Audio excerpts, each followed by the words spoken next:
Welcome to the United States of America podcast. I am your host, Niti, and we are broadcasting live from the Atlantic coast over here off of North Carolina. And if you've missed past episodes, please be sure to take the time to watch the first episode and watch the rest like a documentary. We are a people at peace, and we have declared peace to all nations around the world.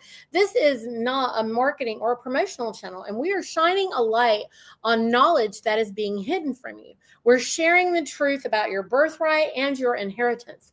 We have moderators who are assisting in the comment section. Be kind and self-govern. And if you have any questions, please put them in all caps and only enter them once per show. I am now proud to introduce you to Justice Anna Maria, who is joining us live from Alaska today. Welcome, Anna. Hi, how are you doing, kid? Looks like you're on vacation. Today is my born day, Anna. Oh. It's my born day, so I came to my happy place. The 28th of August, huh? Yes. I'm amazed. That's a great day to be born. That's a very auspicious day. I am learning from you. Monday, you were saying the age of Aquarius is coming in these 3 days. Is that what you were saying? Yes, ma'am. And on top of that, the 28th has special energies. It's when Martin Luther King gave his "I Have a Dream" speech, for example. So it's a day of inspiration and creative thought, and all sorts of wonderful things happen on August 28th, including you. Here I am. I've arrived, And you know what? I am so excited about being here in this time, this special time of change and, expansion. So I'm really excited about it. And you've done so much, and we're standing on the shoulders of so many incredible folks like yourself, Anna, and all of those before you who have worked tirelessly in order to share the knowledge of the truth with all the people. And you guys have held the line.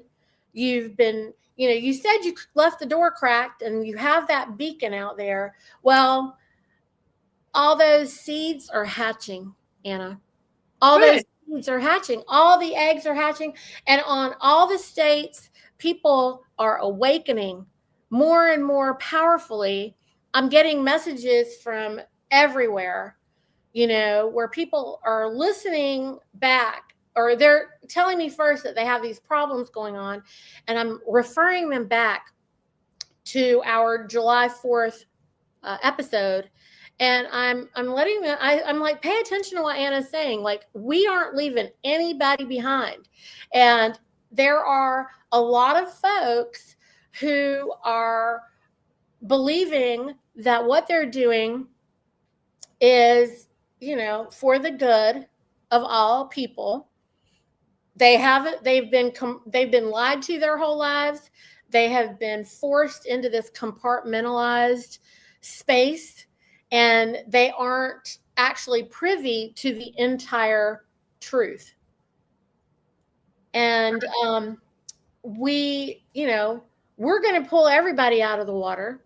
And as we're pulling them out of the water, then there's an adaptation period, to be able to acclimate to all of these truths after we've been walking in lies for so many centuries, it feels like. Right. And so with that, I don't want you or anyone to feel that what you've been doing is for naught, or that you have to wait, or that you're not going to see it come to fruition. You didn't do all this work not to see it come to fruition. It is going to come to fruition, and it's going to be coming hard and fast, because those seeds are sprouting. Those eggs are hatching, and it's happening right now. I just want you to know that. Wow. That's really quite a thought about all these little eagles popping out of their eggs. There will be they will be disoriented for sure, because what we're dealing with is so diametrically opposed to and opposite from what they've been indoctrinated to believe. And, suddenly they're going to start looking and going, oh, hey, I'm not really free, am I? I'm being coerced by my own employees. What's wrong with this picture? And, then they're going to search and they're going to find all this information that we've dug up over the years, and they will have a new framework for evaluating the situation and a new plan, a new way to go forward and correct things. We'll be for the day. Thank you. Call me when you're done. So as for us right here, right now, today in Big Lake, Alaska, we're getting ready for the yard sale from hell. Harold left a lot of strings loose and a lot of work to be done. And so this weekend is going to be very intense for everyone here as we try to keep up with our work and at the same time sell a bunch of furniture and household stuff, right? So wish us luck, and think good thoughts for decent weather and a good turnout so that we can pass on these there's some really good furniture and things of that nature that needs a new home. Well, I'm sure everything's going to work out right on time for whatever it is that you guys require. It's all going to be ease and flow, and it's the people that are looking for it, they're on their way. So I'm sure of that. I'm really excited, Anna, to see in the chat that we have a lot of the Spanish speaking nations that are joining us. I don't know if you read Spanish, because I don't. Do you? I do not. Spanish is a language that I never acquired. I can kind of, from French and smatterings of Italian, the other Romance languages, I can often kind of figure out the gist of things. But no, I had to go toward French because it was the language of diplomacy. Mm. Well, I just want to encourage everyone who is here with us.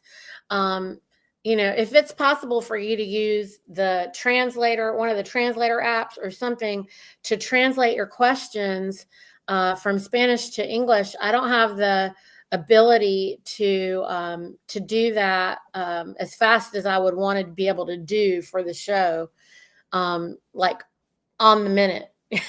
We don't have a production team or anything yet. So if it's possible for you guys to translate and then put your questions in, then that would be fantastic. I wish that I was proficient in Spanish and French and more, many more languages, but I speak Hindi. That's about it. Because we have a lot of questions, and I feel sad that we don't have time to probably translate them, but maybe you guys will translate them and repaste them in English. So anyway, well, what do you have on your mind today, Anna? How was the international meeting? It was good fun. We did question and answer format. Didn't get into any deep philosophical or science topics today. Just kept it light and bright and focused on law and process. Practical help for the International Assembly coordinators. Great. So that was good. And overall, we're feeling pretty positive about everything.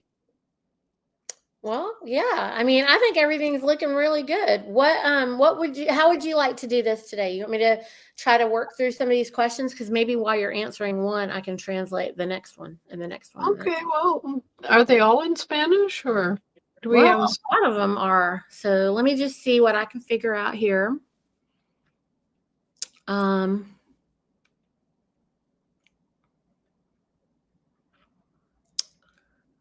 I know that a lot of things that Trump must be saying. I don't watch the news. You know how they say no news is good news. So anybody who is following what's going on, you might want to turn your news off. Well, I heard that he had sent gunboats into the waters near Venezuela.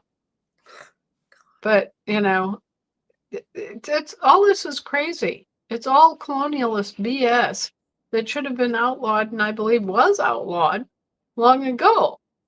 And all they did was change jurisdictions and start operating in a different jurisdiction as if that made a difference to their, resource grabbing and bullying and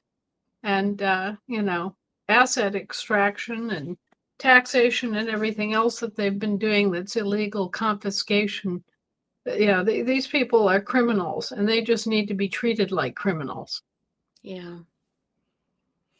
We need to get our state courts up, friends, so that we have the enforcement on the ground to manage all of this. So that's really what it boils down to. Well, absolutely. We want to do things lawfully, peacefully, with, proper decorum and oversight, and we're not lawless, ugly people.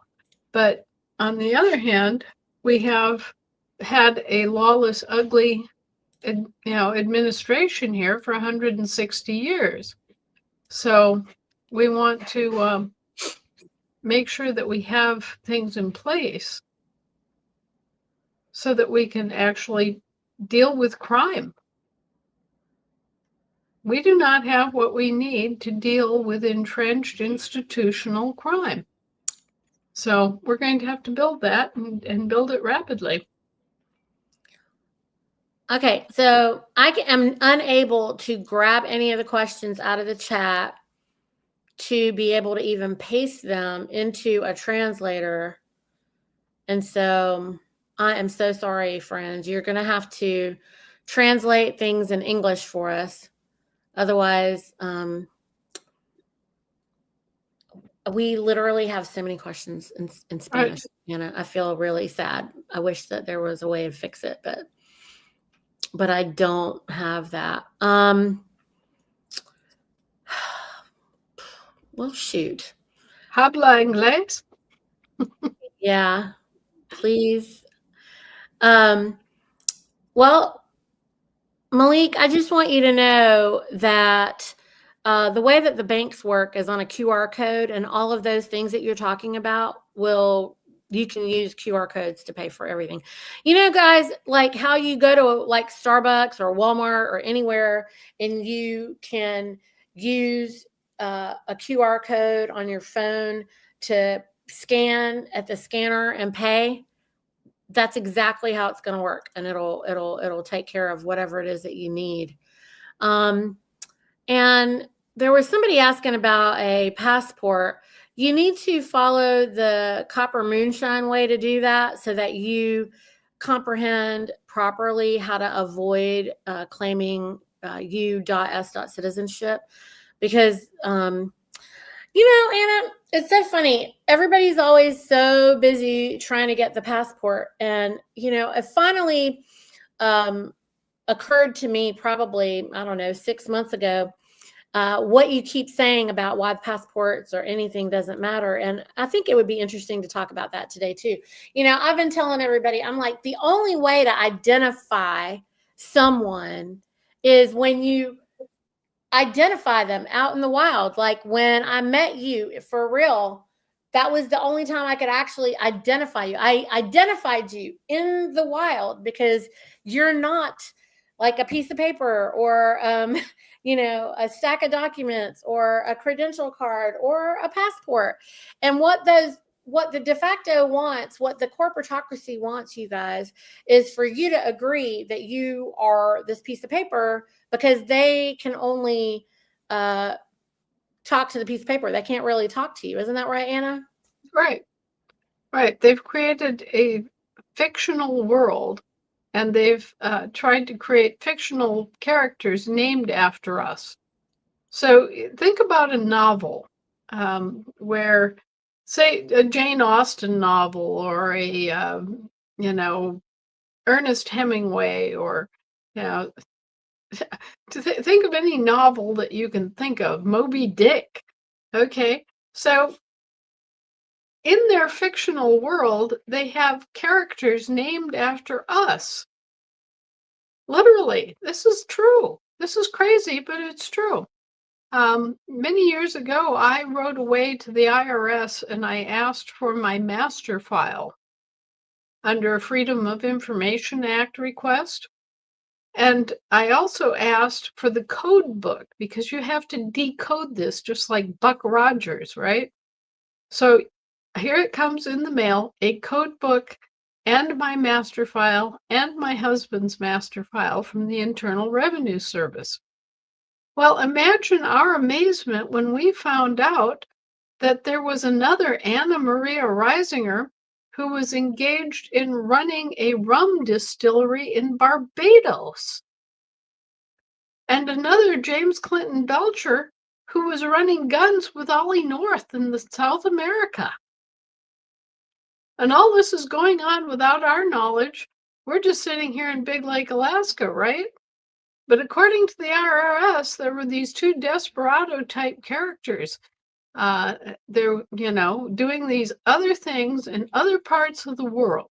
All right. So I think you can see now what I mean about fictional characters and how they make up, literally make up entire narratives and dossiers about the goings and comings and activities of these phony characters, these fictional characters, just like an author writing a book and creating a, Mr. Darcy out of thin air, right? And giving him a name and a personality and, a house and all sorts of things, So they do the same thing, only they're doing it for desperate reasons, criminal reasons. They're using it to money launder. They're making up this fictional world that mirrors the physical world so that they can confuse the two, so that at their convenience, they can come after me for money that is, in some way regulated. It's attached to a federally regulated activity. Making rum is a federally regulated activity. And so, they make up these stories with malice aforethought. Their fictional characters aren't just for art, their fictional characters are for a purpose. And so you'll notice that I was engaged in the manufacture of rum, which is a federally regulated substance, and my husband was involved in selling arms, selling guns in South America, another federally regulated activity. And when I got curious and I started poking my pert little nose into more of this, I found out that I could order the master files of damn near anybody, and they were all coming up with these phantasmagorical storylines and narratives about things that they were doing that they weren't doing. And somehow, magically, absolutely every single one of these master files showed that these people, these characters named after living Americans, were engaged in some form of activity that was federally regulated. Niti here was probably engaged in some form of interstate commerce involving tobacco. Maybe she was selling nicotine gum. Who knows? Yeah, whatever it was, it had something to do with a federally regulated substance, and it gave them a phony hook, a way in which to approach and address and investigate people who weren't in any way engaged in any kind of federally regulated activity. It was just a dossier, like the Russian hoax dossier. They make it up. They make up this whole narrative. They take your name and they create a fictional character and they write it down in a coded book. And it's all just BS, but it has a dark and evil purpose. They can use that character to siphon money, to embezzle money. They can use that fictional character to launder money that's coming in from black ops and turn it into something that's regulated and acceptable. And they can use it to coerce and to harm you because they make you responsible for their fictional characters' activities. They subject you to the same laws and obligations that their fictional character is obligated to perform under. So you see, this is just a huge impersonation racket that is designed to coerce people, designed to misrepresent people, designed to allow a means to embezzle and a means to launder money from illicit activities. And this is going on in quote unquote our government, because even though the IRS is not resoundingly not really part of our government at all, but is rather a subcontractor of a subcontractor. Now, this is a concept I really want to drill into people's heads. Okay, so that we're talking, oftentimes we talk about the FBI or the DOJ or FEMA or, some of these things that we are familiar with and which we call federal agencies. Well, most people think that federal agencies are actually part of our government. They're not. Okay, let's pause a moment and let that sink in. Let's just really highlight that in bold letters. Federal agencies are not part of our government. Not really. Federal agencies are subcontractors of our subcontractors. And sometimes this subcontractor relationship goes 4 or 5 steps deep so that you can have subcontractors of subcontractors of subcontractors of subcontractors of subcontractors. You could have the United States government, which is a umbrella corporation, right? Doesn't really have anything to do with the real United States. It's a corporation in the business of providing essential government services. And it's an umbrella corporation, so it has lots of these different entities underneath its umbrella. That one umbrella corporation manages things like the CIA, the FBI, DARPA, Bureau of Land Management, FEMA, not all of the agencies, but many of them are right under that one umbrella organization. And so they can coordinate as the titular owner and the puppet master.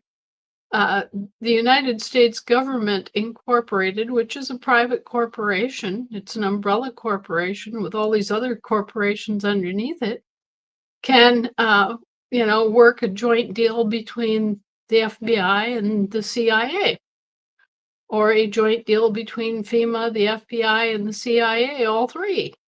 They can mix and match and pull all this stuff together in a way that best benefits the profit for their corporation.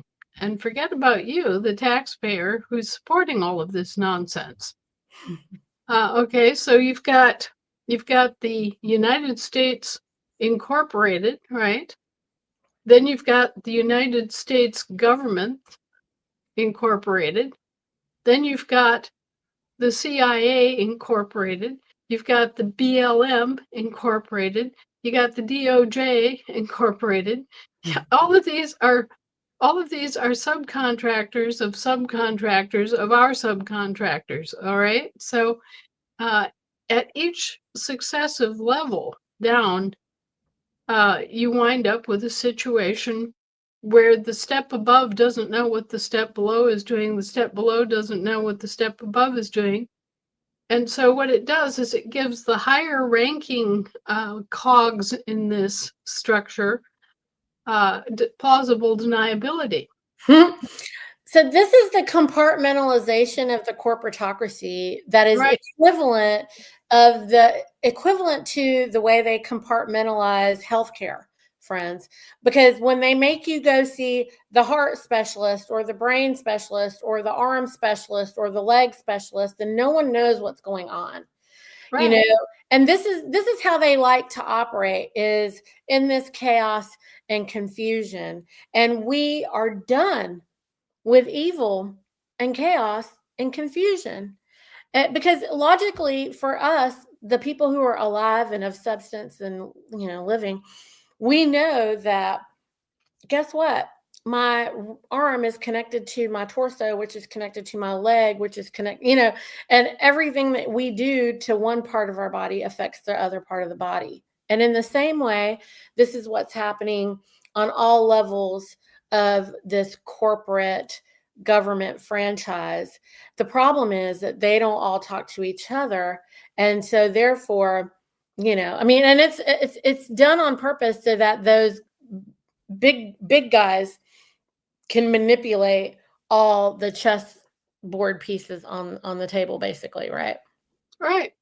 And so you have the Congress Incorporated. Yeah. You have the House Oversight Subcommittee Incorporated. They hire the Internal Revenue Service Incorporated. And then they hire the IRS Incorporated.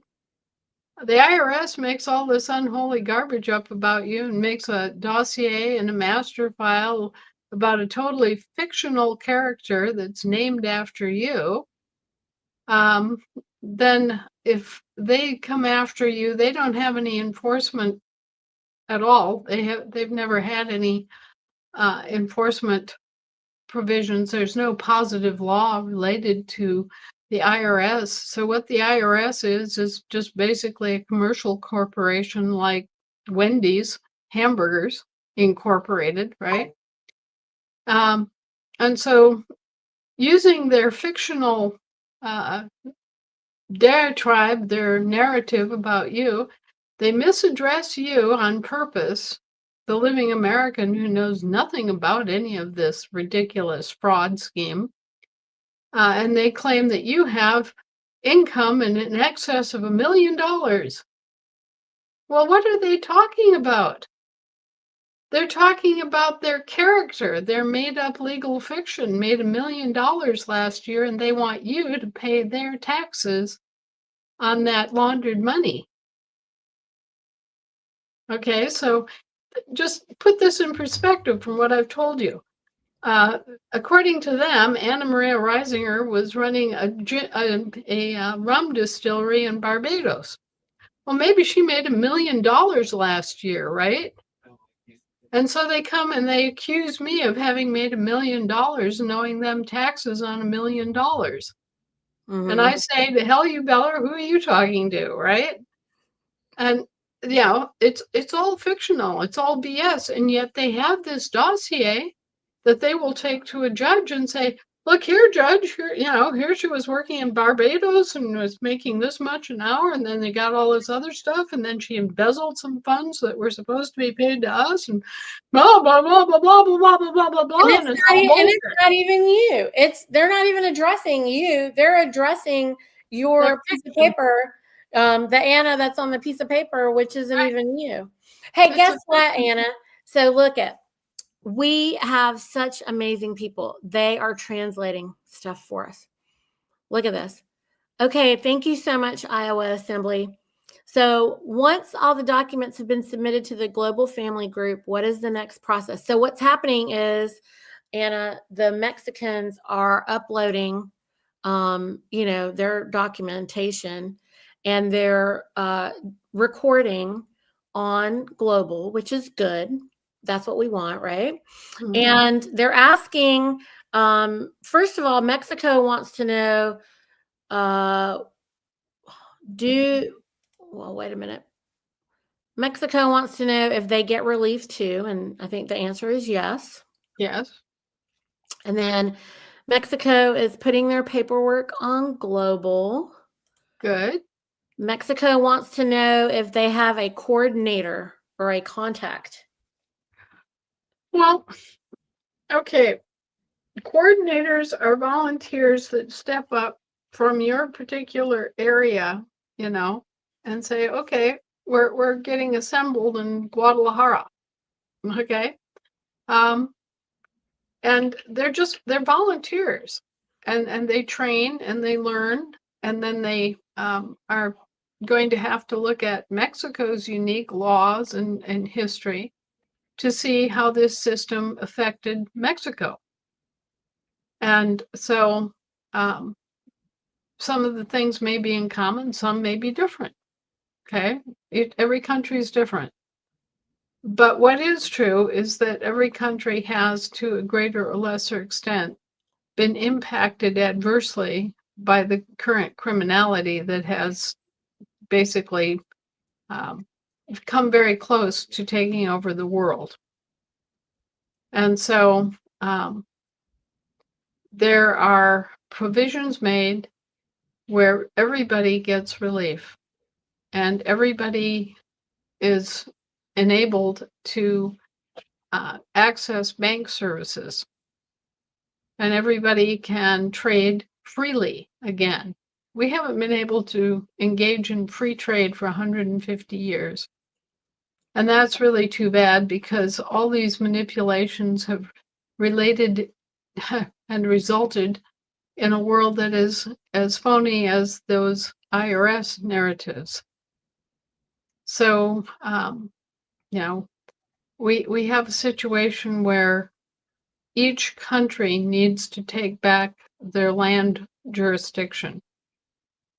And that can only be done by the people who live in the country and who are willing to take the time to learn and to reclaim it and populate it again. You see, we're part of the population. We're not residents, okay? We're not there on a temporary basis living in a country under the Residence Act. We are actually native to that country.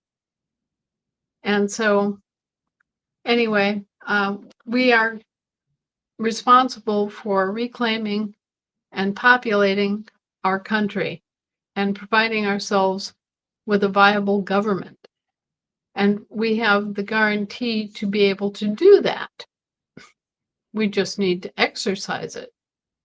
I have my little story about a piece of land that we sold years ago, but we kept a codicil in the sale agreement saying that we had the right to go back and pick blueberries on this one particular hill anytime we wanted to.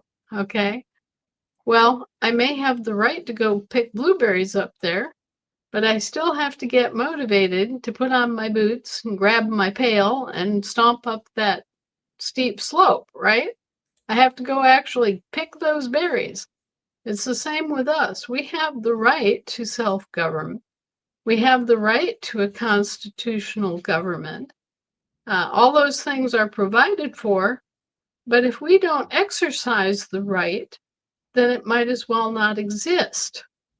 And so we have the right to have our own court system, but if we don't provide ourselves with it, then that's on us.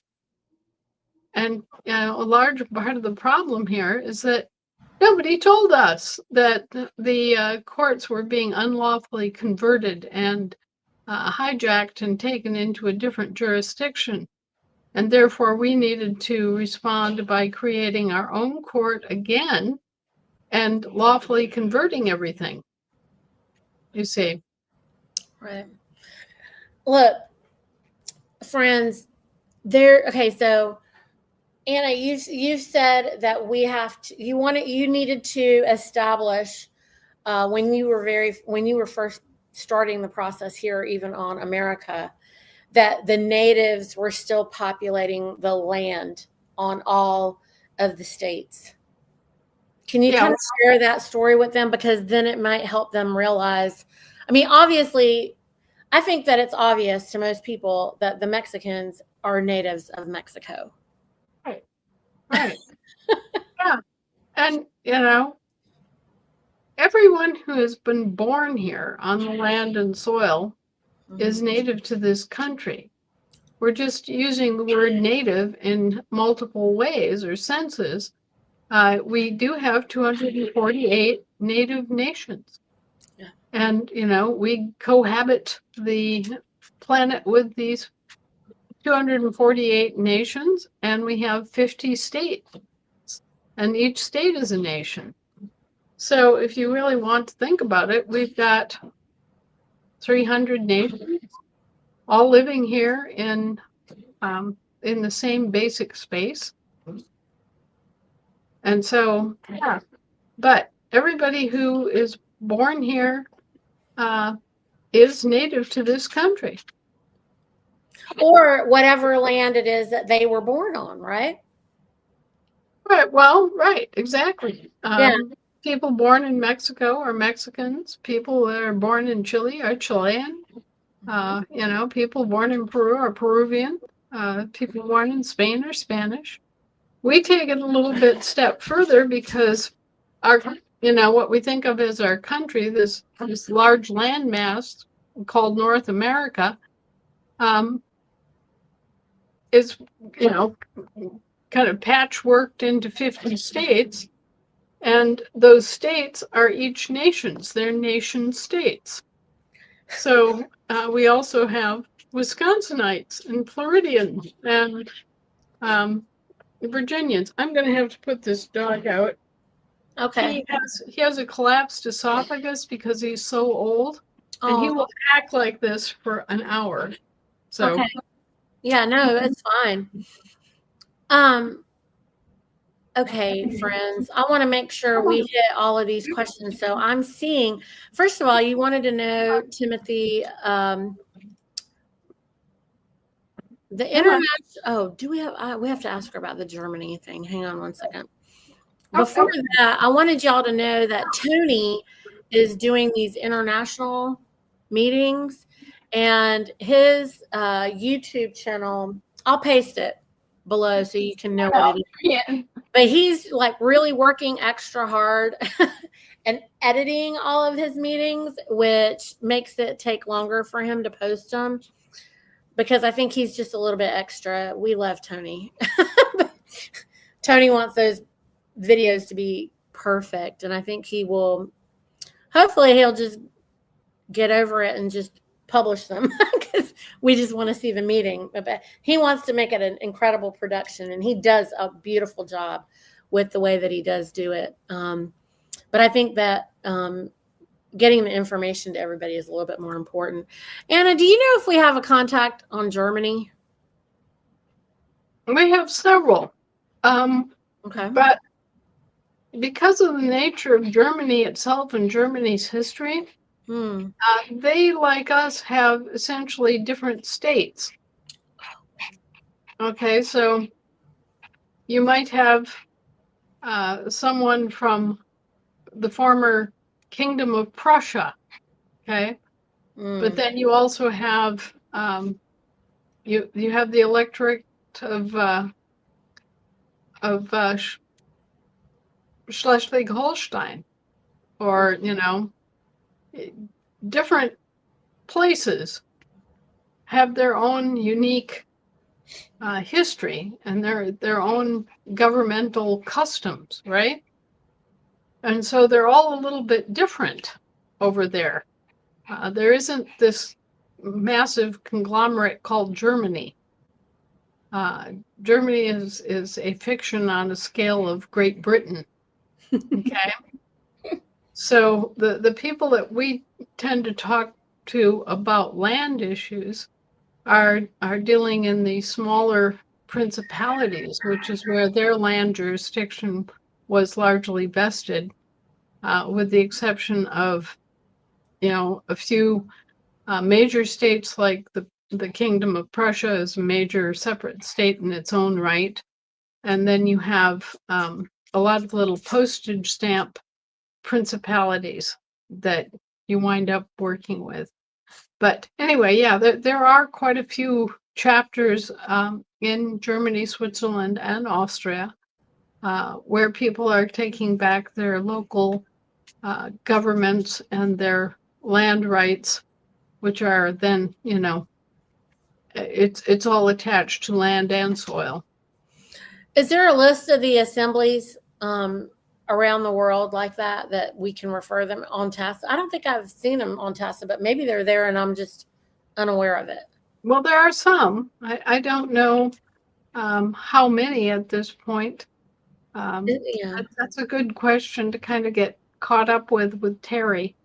At one point, I know that we had at least 8, 10 different coordinators in as many different countries, and I'm not sure exactly how Terry has managed that, whether there's a separate page or if they're just added on as addendums, additional coordinators. I thought I saw something one time where it was just like international nations. I mean, all of us are international, but from like outside of the Americas, there was a list. So maybe check there, Timothy, and maybe we can figure it out, and we need to publish that, I think, because a lot of people are asking. Okay. And okay, so many people are asking this question. I know that the Mexicans specifically are asking, but I have had people asking me this from everywhere where they are like, okay, once we publish our documents on Global Family Group, what's the next process? And obviously, we would say, well, find your assembly and, try to work and get connected with your assembly. Otherwise, I'm not really sure what they're asking us besides us saying, oh, well, I mean, there's a lot of study involved, you guys. There's a lot of study in how to operate and live as free men, because everything that we've ever been told is corporate. Right. So doing this thing, this unincorporated thing, I mean, that's what we talk about on the Saturday business call. I think a lot of people, Anna, don't really get it when I'm saying, come learn how to incorporate your business. But you, me, us, we were all incorporated as sole proprietors. And we weren't trying to do that.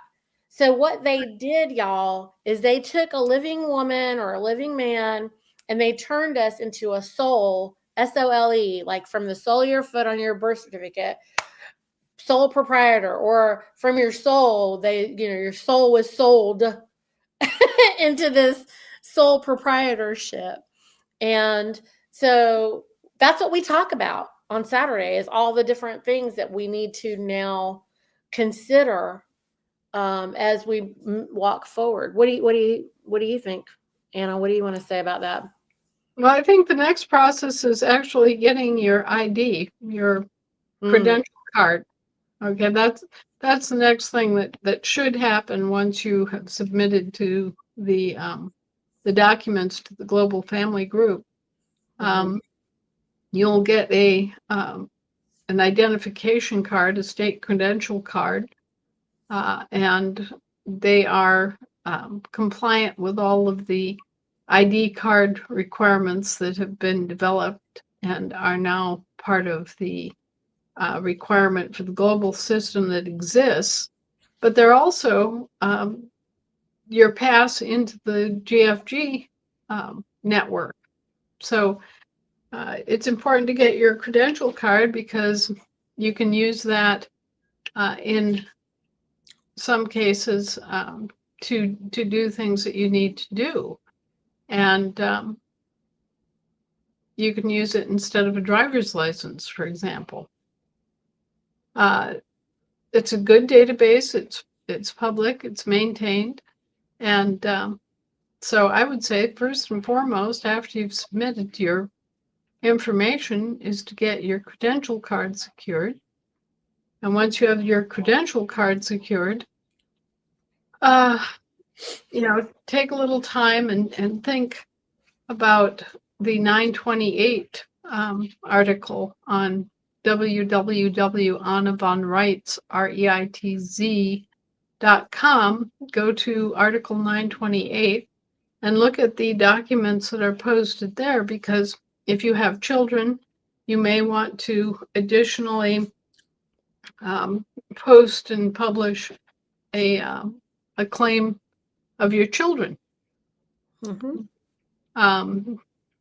If you have a business, there are documents there that you may want to undertake to claim your business name. Okay, so take a look at the 928s and see if there's anything in that pile of paperwork that you logically need to fill out. Not everybody has children, but for those who do, it's important. Not everybody has a business, but for those who do, it's important to, sort through those additional documents and see if there are any that you need to record and publish. After that, if you have a business, consider being a vendor, because this gives you the ability to receive payment in gold, which you can't do at present in any of the banks around here. It also gives you the ability to receive payment in fiat. That's what you want. And so it's a good thing to be able to trade with each other directly with those people that are on the land and soil. And this then gives you a whole roster of other businesses that you can interact with in a very profitable way. So if you have a business, consider joining the vendor site of Global Family Group.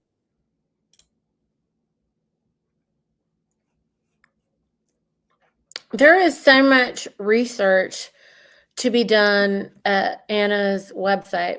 And here it is up on the screen for you. First of all, you can put all your questions in the search bar, and it's incredible, like what you can find there. But I don't know. I think it's important also for a lot of folks to just read the first 100 articles. That sounds crazy, but it's not, and then just be aware, because Anna wrote some of those articles you wrote on Anna are like 40, 50. I mean, they're books. They're not just an article. And the education there is vast. But yeah, there are a few things there that actually did become books, or essentially books wound up being part of court cases and that sort of thing. So, but the information contained is generally something that you can use in your own life. If you have a topic that you're interested in, you can use the search engine and it will bring up information related to that topic. So it's a great informational tool. It's a great educational tool. And it's something that you can custom tailor to your own needs. I mean, there's over 5,000 articles there now, right? So that's a vast amount of information. And it's there for your use.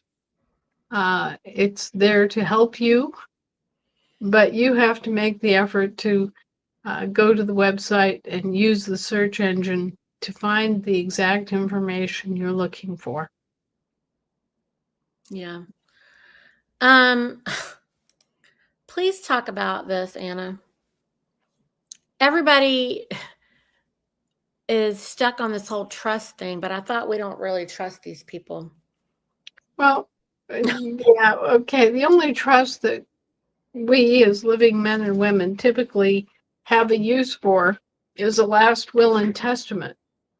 And we don't necessarily think about it as being a trust, but that's what a last will and testament establishes, is a trust. Mm-hmm. So, in years past, when you got ready to get your affairs in order, and for whatever reason you decided you were old enough, or you were bored and just had to do it on a Sunday afternoon, people wrote down their last will and testament in the flyleaf of their family Bible and had it witnessed by a couple friends, and that was it. And basically, you are the donor of your estate once you're dead, right? You're passing everything on to other people. So you are the donor. Typically, the state, like the state of Washington, is the trustee or the presumed trustee. And then the beneficiaries are whoever you name to take over from you and to benefit from your property. You're giving it to them. And that is very simple. It does not require any kind of big deal, and it does not need to be statutory in nature. So you can have a statutory trust if you want it, or if you want to do things very simply, use the old-fashioned way. I've never seen a judge that would dishonor a handwritten last will and testament established in the frontispiece or among the the flyleaf papers of a family Bible. And part of the reason for this is that you're dealing with a testament, right? Your last will and testament. So that adds it, as if it were written, into the Bible. So when they see something like that, they back off and they go, okay, well, she wanted this to go to them and she wanted that to go to them, and I guess it's no skin off of our noses. Okay. So the only trust that you really commonly need, is a last will and testament. And if you have children, that's especially important. If you have underage children, because this is where you establish who should get custody of your minor children in the case that you are dead or disabled. It's also somebody up here was asking about their inheritance and protecting their land. Only Americans can own land. So, they lost a parent, and we're trying to figure out how not to lose their family land. If they're declared, they're the only ones that could actually rightfully claim it. Right. Right. And I'm sorry, whoever you are, friend out there who said that, but I can't grab that question fast enough. And because Anna, you have another meeting, and so I'm trying to keep you on schedule. So, so I don't want to get too far into that, but if only Americans can actually own land on America. Right. So if you're declared, we can help you figure that out. So everybody wants on the Saturday meeting for all of these little details of the bits and bots. If you go to my Telegram channel, then you can follow that and get links for it. Anna's spoken a lot about these things. And in addition to that, so I just reference whatever she has, or I'll provide you with her article. Anna, we just go over your articles because you've written 50 million articles about all this stuff already. And then if we don't have any answers for it, then we just come back here and we ask Anna. And I'll be back next week. That's right. So we will be back next week, friends, at the same time on Thursday. And Anna, thank you so much for everything. And, you know, we love you so much. And I hope that you have a beautiful rest of the week. I sent you a text message. Please text me back. Okay. Also. Okay. Same bat channel. Same. Okay. All right, guys. Take care, Niti. Thank you. Enjoy your vacation. Thank you. Thank you.